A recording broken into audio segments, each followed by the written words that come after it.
പന്തീരാങ്കാവ് ഗാർഹിക പീഡന കേസിൽ ഉടനെ ഒത്തുതീർപ്പുണ്ടാക്കുമെന്ന് പ്രതിഭാഗം അഭിഭാഷകൻ ഷമീം പക്സാൻ പറയുന്നു. രണ്ട് വ്യക്തികൾ തമ്മിലുള്ള പ്രശ്നം മാത്രമാണിത്. കേസ് കൈകാര്യം ചെയ്യുന്നതിൽ പോലീസിന് വീഴ്ചയുണ്ടായെന്നും അഭിഭാഷകൻ 24-നോട്.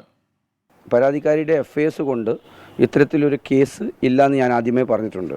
കാരണം പരാതിക്കാരിയും ഒന്നാം പ്രതി രാഹുലും തമ്മിൽ സൗന്ദര്യപ്പിണക്കം മാത്രമേ ഉള്ളൂ.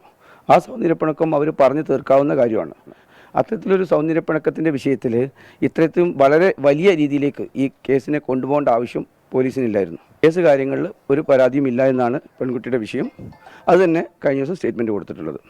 ഒന്നാം പ്രതിയായ രാഹുൽ ഉപദ്രവിച്ചു എന്ന് പറയുന്നതിൻ്റെ വോണ്ട് സർട്ടിഫിക്കറ്റ് പോലും ഇന്നേ ദിവസം വരെ ബഹുമാനപ്പെട്ട ജുഡീഷ്യൽ ഫസ്റ്റ് ക്ലാസ് മജിസ്ട്രേറ്റ് കോടതി 3 മുമ്പാകെ ബോധിപ്പിച്ചിട്ടില്ല.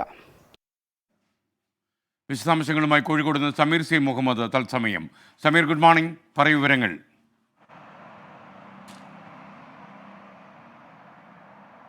Good morning SKN. സമീപകാലത്ത് കേരളം ഏറെ ചർച്ച ചെയ്യപ്പെട്ട ഗാർഹിക പീഡന കേസാണ് പന്തീരാങ്കാവിലേത്. അതാണ് ഇപ്പോൾ ഒത്തുതീർപ്പിലേക്ക് നീങ്ങുന്നത്. അതുമായി ബന്ധപ്പെട്ടുള്ള നടപടികൾ ആരംഭിച്ചു എന്നാണ് ഈ കേസിലെ ഒന്നാം പ്രതിയായിട്ടുള്ള രാഹുൽ പി ഗോപാലിൻ്റെ അഭിഭാഷകൻ അഡ്വക്കേറ്റ് ഷമീം പക്സാൻ 24-നോട് വ്യക്തമാക്കിയിട്ടുള്ളത്. കഴിഞ്ഞ 29-ന് കേസ് കോഷ് ചെയ്യുന്നതിനാവശ്യമായിട്ടുള്ള അതുമായി ബന്ധപ്പെട്ട് ഹൈക്കോടതിയെ സമീപിച്ചിരുന്നു. അതിൻ്റെ സത്യവാങ്മൂലം നൽകിയിട്ടുമുണ്ട്.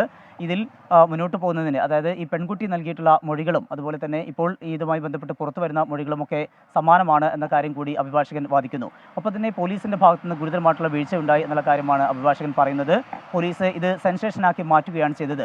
അത്ര വലിയ ഒരു സംഭവമല്ല ഉണ്ടായിട്ടുള്ളത്. രണ്ട് വ്യക്തികൾ തമ്മിലുള്ള പ്രശ്നം മാത്രമായിരുന്നു. അതുകൊണ്ട് തന്നെ അത് ആ വിധത്തിലാണ് കൈകാര്യം ചെയ്യേണ്ടിയിരുന്നത്. എന്നാൽ മറിച്ചാണ് ഉണ്ടായത്. രണ്ട് പോലീസ് ഉദ്യോഗസ്ഥർക്കെതിരെ നടപടി ഉണ്ടാകുന്ന ഘട്ടം, അത്തരത്തിലുള്ള നടപടികൾ ഉൾപ്പെടെ ഉണ്ടാകുന്ന ഒരു സാഹചര്യം ഉണ്ടായി. ഇത്തരമൊരു ഘട്ടത്തിലേക്ക് ഈ കാര്യങ്ങൾ എത്തിക്കേണ്ടിയിരുന്നില്ല എന്നുള്ള കാര്യമാണ് അഭിഭാഷകൻ പറയുന്നത്. അതേസമയം തന്നെ ഈ പെൺകുട്ടി നൽകിയിട്ടുള്ള മൊഴികളിൽ ക്രൂരമായ മർദ്ദനത്തിനിരയായി എന്ന് വ്യക്തമാക്കുന്നുണ്ട്. അതുമായി ബന്ധപ്പെട്ടുള്ള മെഡിക്കൽ റിപ്പോർട്ട് ഉൾപ്പെടെ പോലീസിൻ്റെ കൈവശമുണ്ട്.